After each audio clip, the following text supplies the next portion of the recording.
The first thing you'll notice when you begin flight training for your instructor certificate is the seating arrangement.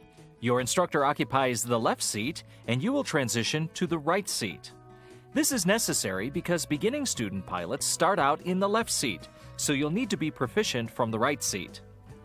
During the transition, you'll notice some negative transfer from the well-ingrained habits formed from your earlier training. When starting the engine and performing the pre-takeoff check, you'll notice that the airplane was not designed for easy operation from the right seat. All of the flight instruments, most of the operating switches, and in some cases the engine instruments are located on the left side of the airplane. In addition, the power controls require use of the left hand. These differences require the gradual formation of new habit patterns. Typically, you'll have a tendency to take off on the left side of the runway, since previous experience has reinforced the idea that the white line belongs slightly to the right of the pilot's normal position. On initial attempts, it's not unusual to have the left wheel on the edge of the runway before achieving liftoff. Your instructor will provide timely guidance as the transition progresses.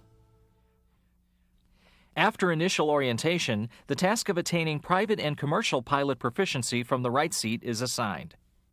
This means that the entire range of maneuvers and procedures, including basic instrument flight, must be performed to private or commercial practical test standards, PTS.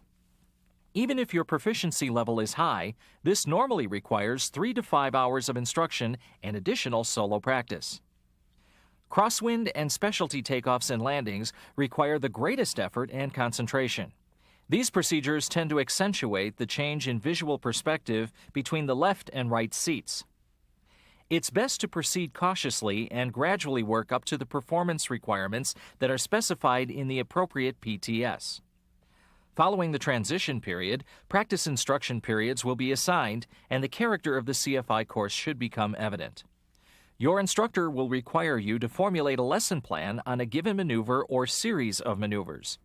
During the lesson, the instructor will imitate a typical student pilot whose proficiency level is appropriate to the stage of training assigned.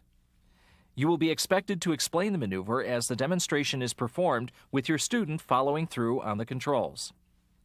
Your student will then perform the maneuver while displaying various errors or faults in performance. You are expected to correct the student and criticize performance as the lesson progresses. Lesson assignments for the instructor course become progressively more involved, but they follow this general format. Your instructor will shift roles throughout the practice lessons, first acting as the student pilot, then reverting to the instructor role for a critique of your performance and progress. Through this procedure, you gradually learn to present a specific lesson, complete with pre-flight and post-flight briefings. Your instructor will also emphasize the importance of exercising positive exchange of the flight controls as a safety measure. This is designed to reinforce the habits so you, in turn, will teach your students to always follow the procedure. There are many times when you need to exchange control of the airplane with your student. For example, after you demonstrate a maneuver, you need to pass control so that your student can also attempt it. When you do so, the FAA recommends a 3-step procedure to ensure that it is clear who has control of the airplane at all times. First, you should say, "You have the flight controls." You should continue to fly until your student acknowledges the exchange by saying, "I have the flight controls."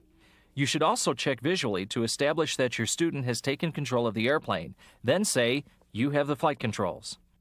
Okay, you have the flight controls? Okay, I have the flight controls. You have the flight controls. If you should need to assume control of the airplane, take the controls firmly and state, "I have the flight controls," visually checking to verify that your student has released the yoke. I have the flight controls. Hey, you have the flight controls? I have the flight controls. Remember that communication is key to safe instructional flights.